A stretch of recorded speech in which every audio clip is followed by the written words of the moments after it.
Sebab empat hati yang sangat kecewa. Sepulang sekolah Kona langsung pergi ke rumah Dinda untuk memastikan keberadaan Dinda. Melihat Kona yang datang ke rumahnya, Robi langsung keluar menemui Kona. Dia pindah ke Surabaya nah, barusan berangkat sama paman gua. Ucap Robi memberitahu Kona tentang Dinda. Apa? Endea? Sahut Kona yang tidak percaya dan sangat sedih karena Dinda pergi. Dia tinggal di sana sama paman gua. Mungkin di sana akan lebih ke kontrol nah. Ucap Robi lagi menjelaskan alasan Dinda pergi. Tapi Bi, sahut Kona lagi. Pergaulan dia di sini udah mulai ngaco nah, semenjak dia kenal si Aldo. Ucap Robi lagi yang menyayangkan Dinda yang mulai nakal saat kenal dengan Aldo. Apa dia nggak bakal balik lagi ke sini Bi? Tanya Kona yang khawatir jika Dinda tidak kembali lagi. Enggak bakal lah nah, itu emang udah pilihan dia. Buat ninggalin Hoko School dan jujur gue juga lebih tenang dia di sana. Di sini nggak ada yang perhatiin dia. Gue terlalu banyak main nah, ibu gue juga udah tua. Jawab Robi menjelaskan kegelisahannya jika Dinda masih sekolah di Hokona School. Gue bisa jaga dia. Gue bisa perhatiin dia tiap hari. Ucap Kona lagi yang sebenarnya bersedia menjaga Dinda. Udahlah nah, tenang aja dia bakal baik-baik aja kok. Di sana banyak keluarga yang sayang sama dia. Sahut Robi mencoba menenangkan Kona. Bi, lu nggak tahu perasaan gua. Ucap Kona lagi yang sangat sedih karena kehilangan Dinda. Iya gua tahu nah, sumpah gua tahu. Tapi mau gimana? Itu udah keputusan dia. Sahut Robi lagi menjelaskan pada Kona agar lebih tenang. Oh iya, dia titip ini buat lu. Ucap Robi lagi sambil memberikan titipan surat dari Dinda buat Kona. Kona pun mengambil surat itu dari tangan Robi dan mulai membacanya.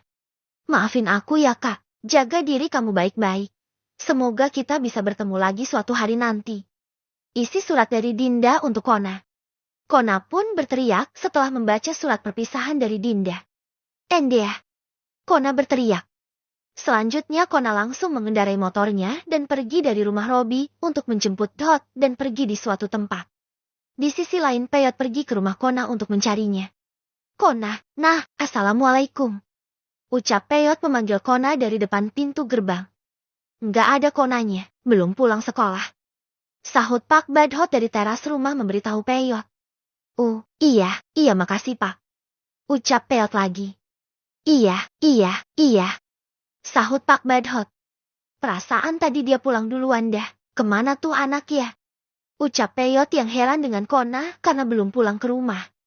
Hihihi, mending gua ke rumah si Dot kali aja maknya lagi masak. Ucap Peyot dalam hati yang akan pergi ke rumah Dot. Kemudian Peyot bergegas pergi ke rumah Dot dengan mengayuh sepeda ontelnya.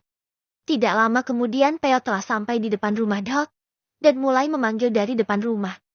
Assalamualaikum, Dot, main yuk.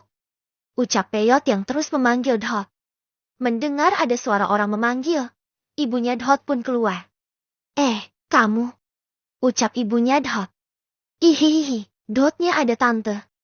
Tanya Peyot pada ibunya Dot. Dotnya lagi keluar tadi sama teman-temannya, jawab ibunya Dot memberitahu Peyot. Siapa tante? Tanya Peyot lagi yang penasaran. Aduh, tante lupa lagi namanya. Jawab ibunya Dot yang lupa dengan nama teman Dot tadi. Yang botak bukan? Tanya Peyot lagi sambil memberikan ciri-cirinya. Bukan satu lagi. Jawab ibunya Dot lagi. Yang alisnya kayak Angry Birds. Ucap Peyot lagi sambil memberikan ciri-ciri Kona gue tertawa. Nah iya, yang matanya keluar. Sahut ibunya Dot lagi membenarkan. Buset, zombie kali.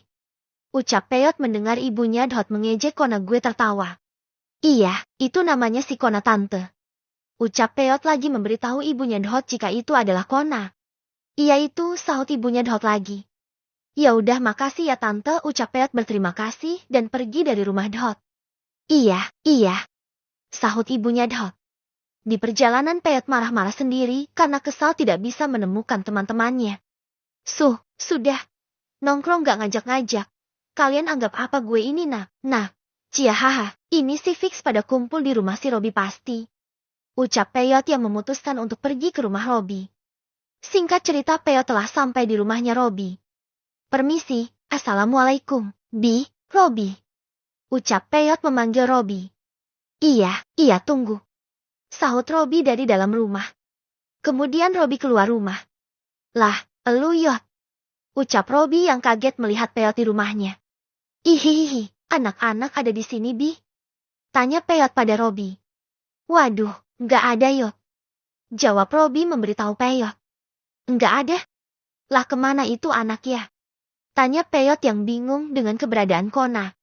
Tadi si pulang sekolah si Kona kesini, jawab Robi lagi memberitahu Peyot jika tadi Kona dari rumah Robi. Si Kona kesini? Tanya Peyot lagi. Iya, jawab Robi. Lah kalau si Dot? Tanya Peyot lagi tentang Dot. Waduh, nggak tahu dah, jawab Robi yang tidak tahu keberadaan Dot. Terus sekarang kemana tuh anak? Tanya Peyot yang khawatir. Pulang kali, jawab Robi lagi. Nggak ada Bi di rumahnya. Waduh, jauh-jauh ke sini nggak ada lagi. Ucap Peyot lagi yang kecewa. Ayolah ngai di Garduke, bete gua nih. Ucap Peyot mengajak Robi untuk ngopi di pos ronda. Duh, Sariot gua lagi nggak mood. Sahut Robi yang menolak ajakan Peyot. Iya Bi nggak apa-apa. Ucap Peyot lagi yang tidak mempermasalahkan. Sariot ya, sahut Robi meminta maaf pada Peyot. Iya Bi. Ucap Peyot lagi. Ya udah, gua cabut dulu ya. Ucap Peyot lagi berpamitan pada Robi. Iya. Sahut Robi. Selanjutnya Peyot pergi dari rumah Robi dan mengayuh sepeda ontelnya. Setelah Peyot pergi, Robi langsung ke belakang untuk mencuci pakaiannya. Di tengah perjalanan Peyot sangat kesal dengan teman-temannya. Baru kali ini gua bete sama anak-anak. Udah mulai gak asik. Kemana ini gua ya? Punya temen cuman 3 galau semua. Ucap Peyot dalam hati yang sangat kesepian tanpa teman-temannya. Singkat cerita Peyot pergi ke tepi sungai tempat favorit Kona. Sesampainya di tepi sungai Peyot langsung duduk di bawah pohon, sambil mencurahkan isi hatinya ke sebuah kertas. Dear Diri, hari ini gua lagi kesepian. Enggak ada seorang pun temen yang peduli sama gua. Semuanya lebih mentingin percintaan ketimbang persahabatan kita. Kemana geng 4G yang dulu, yang selalu ada di saat seperti ini? Kalian tahu gua lagi pusing muter modal. Andai kalian ada di sini mungkin kalian bisa bantu gua ngitungin jumlahnya. Gua nggak ada HP, nggak punya kalkulator. Wahai angin, sampaikan kepada mereka bahwa aku ada di sini dan aku membutuhkan mereka. Ucap Peyot dalam hati yang sangat puitis. Namun yang dia tulis di sebuah kertas itu adalah jumlah perputaran modal jualannya. Gue tertawa. Saat Peyot sedang kesepian di bawah pohon itu, tiba-tiba ada 3 orang yang akan menebang pohon di tepi sungai itu. Maaf mas, pohonnya mau ditebang. Ucap salah satu orang itu memberitahu Peyot. Mendengar hal itu Peyot langsung pergi meninggalkan tempat itu.